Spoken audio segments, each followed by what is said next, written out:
Just like being at your mama house. If you think you grown, you got to get on your own. Have nobody looking over your shoulder telling you how much money you can make and what you can and can't do, who you can and cannot have at your house. You do not want that. Okay, y'all, so welcome to today's vlog. So right here, I'm just going to start off with a house tour. So as soon as you walk in, to your left, we have the living room. Nothing fancy, just my TV, my entertainment center. We got our guinea pig and my TV. And over to your right is the kitchen, you know, standard kitchen. The table was here when I got here, so I just kept it. The refrigerator is outdated, but it still works. And that's just what's in the front of the house. Excuse this mirror because I was about to hang it up. But anyway, here we have the bathroom, y'all. It's a full bathroom, the shower, the tub, the toilet. Here's our sink area. And up here we have a recurring issue, which is the mold. Nothing fancy back here, just my bedroom. Y'all excuse that laundry right there. I need to put that up. We're going to go across the hallway to my daughter's room. Do not disturb.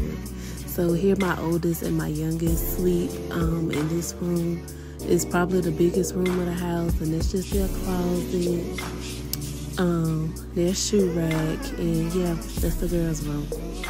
Here we going into Kyrie's room. This is the boy of the house. And y'all, don't get in my comments talking shit because yes, his bed is off of his frame for a reason. I don't have him just sleeping on the floor, so don't come in my comments trolling. So, the first thing I want to say about my experience being on Section 8 is first,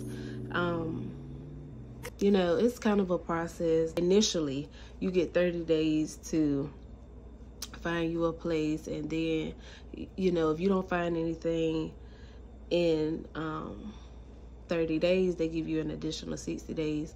And I will tell you, depending on where you located, depending on your income, your household size, depend on how many bedrooms they approve you for.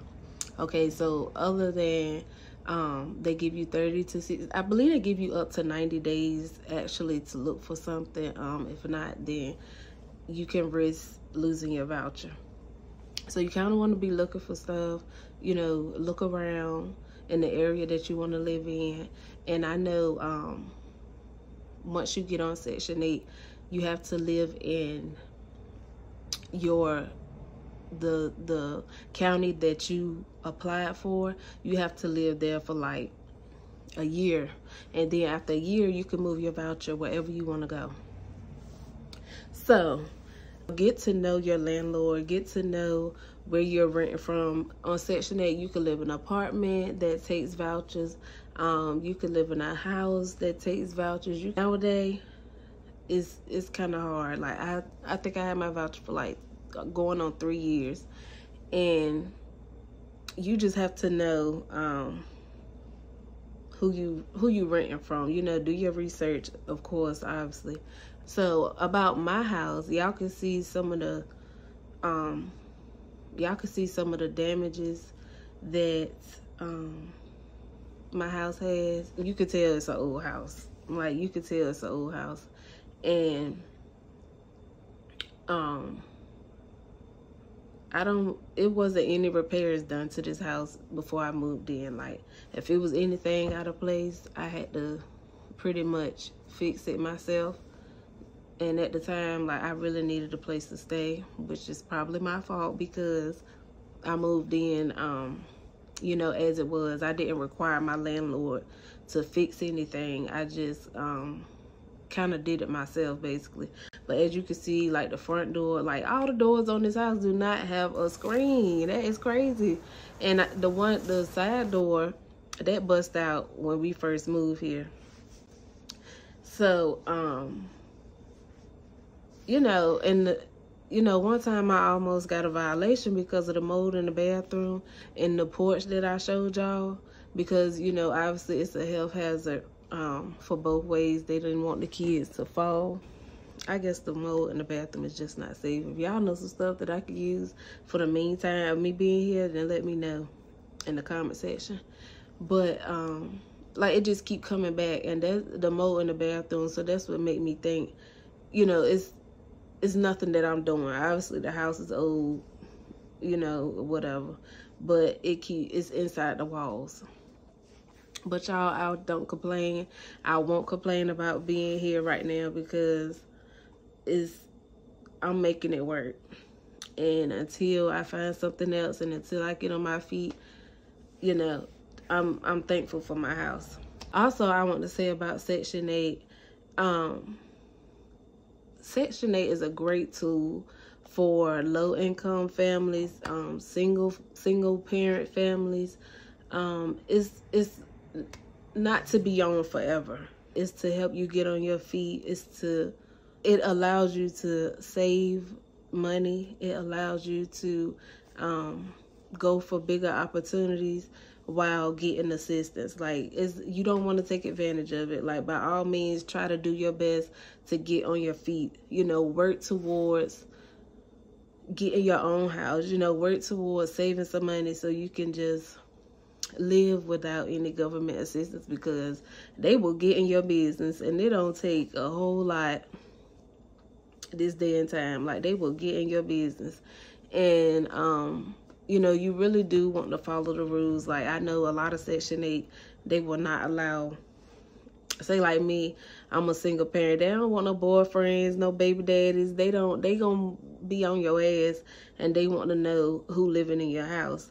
So, and you don't want people telling you what to do. You're not gonna have people telling you what to do. So, just like being at your mama house, if you think you grown, you got to get on your own. And that's just like here. If you want a family, it's two adults in the house. Y'all can, somebody got to be coming up with some type of money. Everybody can't just be sitting around waiting on us to pay our bills. So I get where Section 8 is coming from. So, you know, they ain't saying you can't have company or nothing, but and y'all, one time I was gonna rent from this man, and he was so adamant about, I guess because of the previous people that's been at the house, but he was so adamant about I'm watching, ain't no man come and stay up in here. But I don't know if he was a creep or not either. Like, to me, he seemed like a creep. Like, if he ain't getting it, ain't nobody getting it. And he better not catch him getting it. He better not catch him coming up out of here. So I didn't rent from him because that house was not it. And y'all, that's the thing. Like, sometimes these people do not care they do not care what that house look like. They do not care, because they want their money, and the landlord gonna make sure they get their money. And I can say, out of the almost 3 years, let me see, because October will make 3 years, but out of the time that I've been here, my landlord has not been here, not one time. But matter of fact, that one time, he probably been here twice, because when I first moved here, the septic tank had to be pumped. So he came, he did all of that. The second time he came is when them people told him they won't finna pay no more money because you don't want to make the repairs. He did not ever come fix the mold problem. And then he came out here and put the 2 pieces in the porch like I showed y'all. And that's really only because if something happened to my kids, he didn't want to be at fault for it. So, you know, you just got to make sure that whoever you renting from is a good landlord. Do your research on them just like they gonna do their research on you. Like, you need to make sure that if you have a problem, that's what these people pay them for. And sometimes, like, if you making some type of money, you might have a portion of the rent. Say your rent $500, they gonna want probably 50 or 100. You know, it just depends on your situation. But make sure your landlord is fixing this stuff. Like, y'all don't understand the half of what I go through. But at the same time, like I told y'all, I count it as blessed. Like, I count it as blessed because it will help you save money to get on your feet. Whatever you can this day and time. But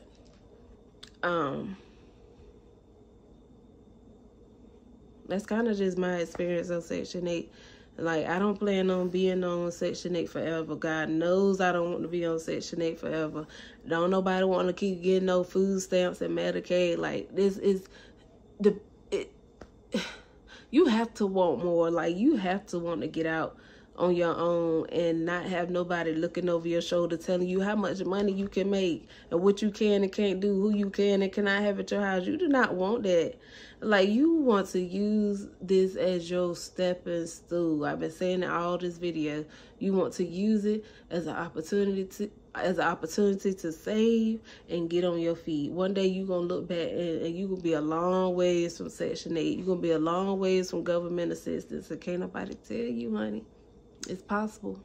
So y'all come up on my journey now. Cause mark my words, I'm gonna be off Section 8. And you will too.